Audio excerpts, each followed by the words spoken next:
the Democrats are threatening to start a civil war. It's not new behavior, it's actually pretty much the norm from the Democrats at this point. But this is another level, an escalation that I really didn't think that we would see for a long time.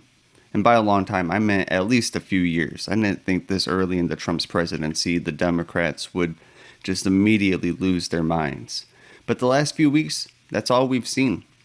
That's the reason I ended up getting the 20,000 plus of you following me on Facebook, reacting to these clips, showing the chaos that the Democrats are putting out. But things are at a different level now. We officially have the governor of California threatening Texas, threatening Greg Abbott. This is a level of escalation that people really need to take seriously. So much so that, this is going to be the first official video. I know I have a couple on here, but this is the first one, and this is important. If we are not able to have even any commonalities amongst each other as people, this whole entire system is going to unravel. And that's exactly what the Democrats want. We cannot let them win. We cannot let our system fall. We cannot give up our cities to these people. None of this is acceptable. So that said, all-out war. Fleeing Texas Dems side with Newsom as redistricting standoff continues. Quote, fire with fire.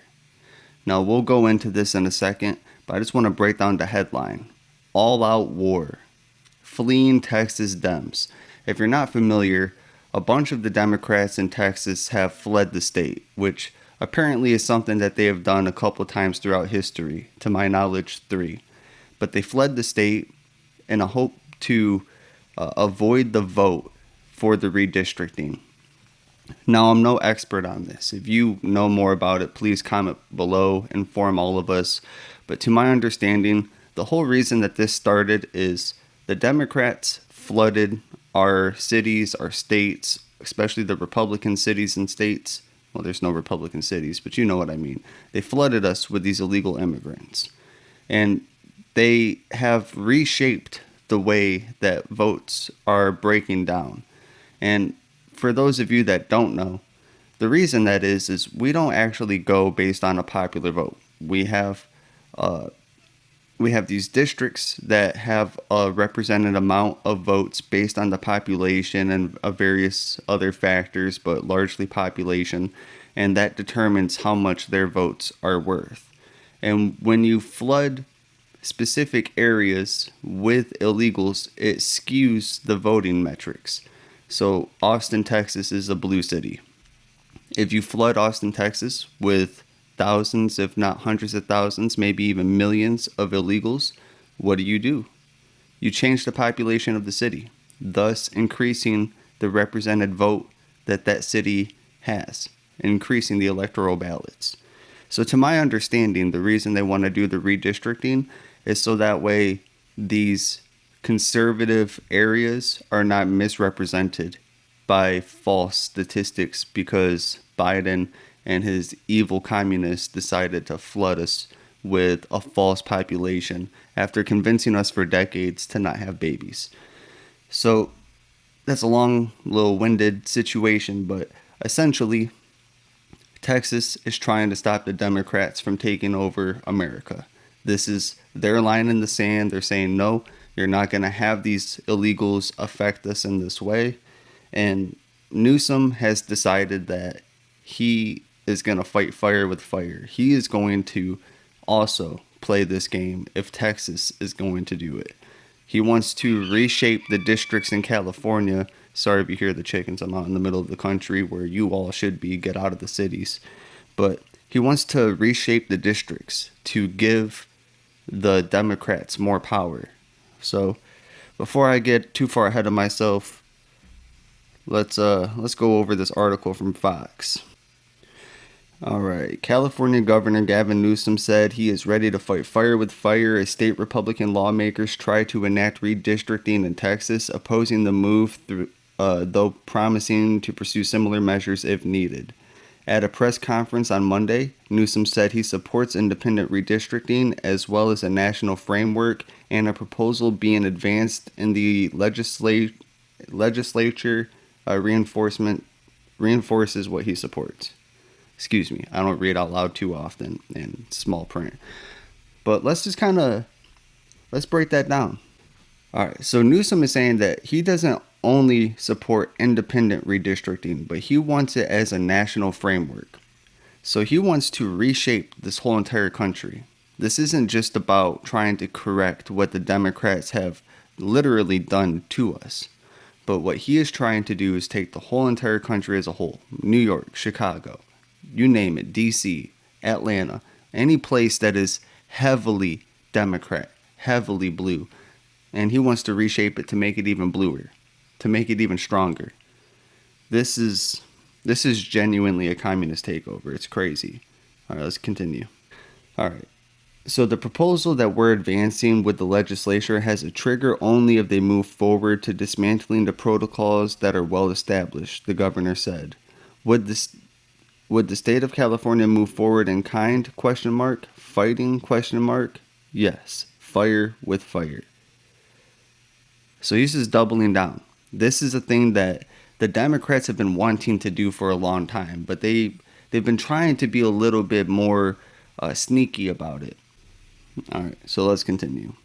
When asked about a meeting between California Democrats on Sunday night, during which time they drafted or were almost done with the draft of redistricting maps, and whether he had seen those maps, Newsom said he had not. So he's supporting something that he's not even fully aware of, and that says everything you need to know. This is an ideological battle. He's not seeing districts redrawn and thinking to himself, like, this actually would be the best thing for our country. He just knows that overall it's going to lean towards him if they can pull this off. All right. So Newsom goes on to say that process has to have the concurrence, the support of 2/3 of the legislature. The maps, we believe, should be transparent. They should be provided in a transparent way to the public, and as a consequence, those maps are being processed and will be brought to light, which is a funny thing to say since he has admitted that he hasn't even seen them. At the end of the day, though, Newsom said that the people of California will have the ultimate say, which is funny because essentially California is a one-party state and they march in lockstep with their totalitarian leaders. So for them to act like the Californians have a say, it's just as much as like the Chinese have a say over President Xi, or Russians with Putin, North Korea. I mean, any of these places, they all have the illusion of freedom and the illusion of choice, but none of that is real. So don't let this communist, more than likely Cuban dictator's son convince you of anything. Pretty sure Newsom and Trudeau are brothers, and fucking Castro was both of their dads, but that's neither here nor there. So Newsom goes on to say, we will offer them the opportunity to make judgments for themselves. Again, only if Texas moves forward. I'll reinforce that we believe it should be a national model, independent national redistricting, and it would revert back to its original form, but it's done in response to the existential realities that we're now facing. Things have changed, facts have changed, so we must change.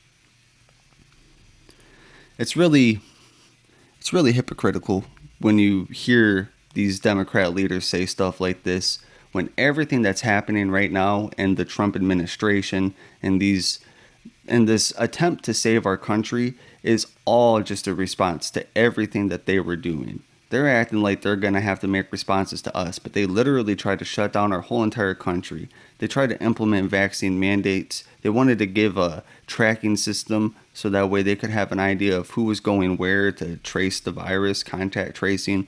They have done so many things in the last couple of years just with COVID alone that should make you so apprehensive about anything that these Democrats have to say. Yet somehow they just keep on tricking these people into going with it. And I don't understand it. They literally have to have some level of MK Ultra brainwashing that is just instilled into their head from some government program at their school or something. But something has turn these people into essentially sleeper cells that have been activated, and it's crazy. So Newsom goes on to say, they've triggered this response, and we're not going to roll over, and we're going to fight fire with fire. It's insane that he's saying that. But we're going to do so not just punching with the weight of the fourth largest economy, the most populous state in our union, the size of 21 state populations combined. We also will punch above our weights in terms of the impact of what we're doing. And I think that should be absorbed by those in the Texas delegation. Whatever they are doing will be neutralized here in the state of California, and they will pay that price. That's so crazy. He's trying to position the country as literally a countermeasure to ensure that no Republican voice is able to get through. This is so crazy. If you support a one-party state, you have never studied history. And if you have studied history and you support a one-party state, I genuinely think that you should have treason charges brought upon you. You should not be allowed in our country. The Constitution should not protect people that do not believe in it. So if you don't believe in free speech, if you don't believe in just the basic bare human necessity rights that we have all been given through God, if you don't believe in that, you don't get to come here and use those rights to try to overthrow our rights. That's not how this works. You need to get the hell out of our country. All right. California GOP chairwoman Corinne Rankin told Fox News Digital that Newsom's actions could threaten the constitutional rights of Californians while also setting a dangerous precedent. It goes on to say, while Governor Newsom frames this redistricting as a defensive move, it undermines California's nationally respected voter-approved Citizens Redistricting Commission, and if successful, sets a dangerous precedent that voters' choices can be overruled whenever politicians find it politically convenient. Which is exactly what it is. The Democrats have already done this by bringing in the illegals, trying to overthrow the law of the land and reshape the districts so that way we no longer have a voice. But if you are going to just, on a whim, based on a retaliatory emotional response, try to take away the rights of your people, the rights that have already been voted in. I don't agree with anything California does, pretty much. I can't think of one thing off the top of my head. But if the people want to vote for it, then I suppose they have to live with it. And you don't get to just change things with the move of a pen. You don't do that. Texas Governor Greg Abbott has since threatened to arrest and expel the lawmakers if they do not return by Monday afternoon. Shortly after Abbott released his statement, the Texas House Democratic Caucus issued a simple response writing, "Come take it." That's so crazy. The statement also described Republicans' proposed districts, which would potentially secure 5 new GOP House Senate seats next year, as racist. Which is crazy that they're still going back to the racist. Not one Republican is worried about being called racist at this point. At this point, you have pushed most Republicans into sounding way more racist than anybody ever would have, out of spite. So stop with that. You literally are creating a problem that doesn't exist, and it's absurd. Rep. Robin Kelly welcomed her colleagues and said that they could stay as long as they wanted because they believed in what they were doing. Quote, "What you're doing and what they're doing and what they're trying to do in Texas affects you guys, but it affects the whole country. When you want to remove 5 Democrats, that hurts us in the House." So the Democrats that have fled Texas are now being held in Illinois and protected by Illinois.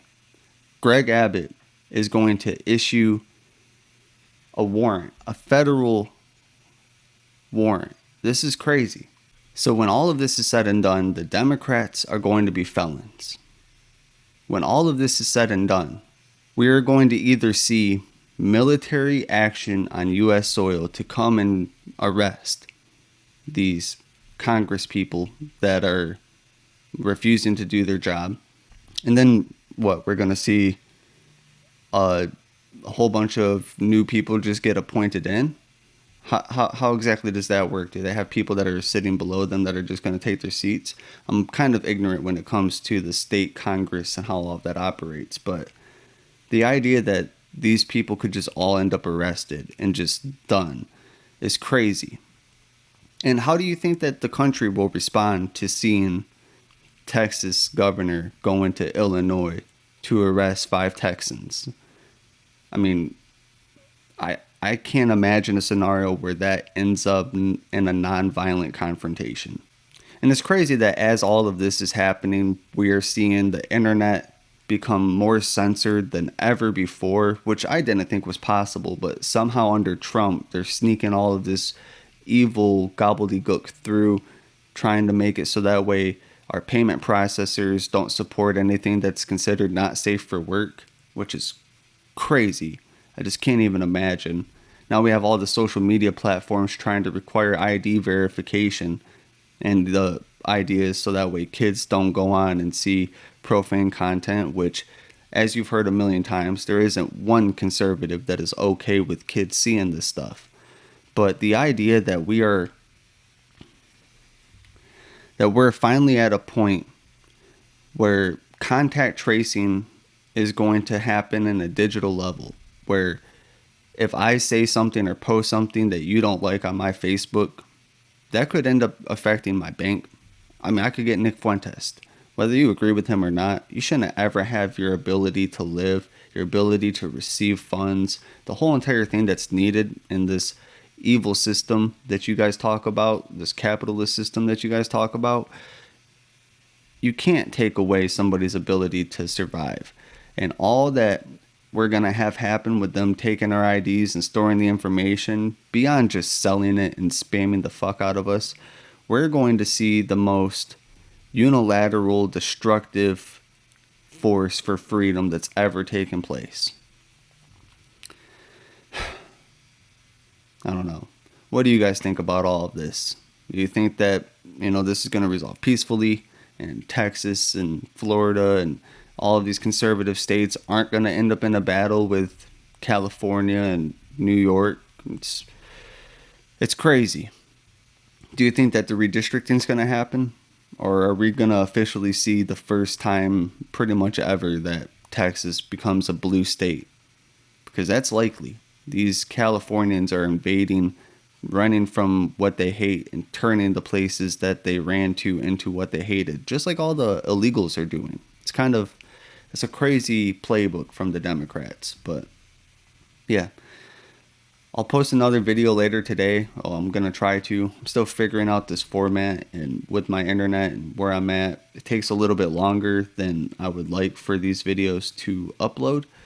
So that said, I'm going to try to do multiple a day. Maybe I'll only do one video a day, but I'll just make it a longer video and talk about a few stories in it.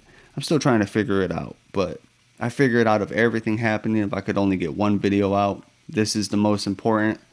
So, welcome to What You Need to Know. My name is Brian D.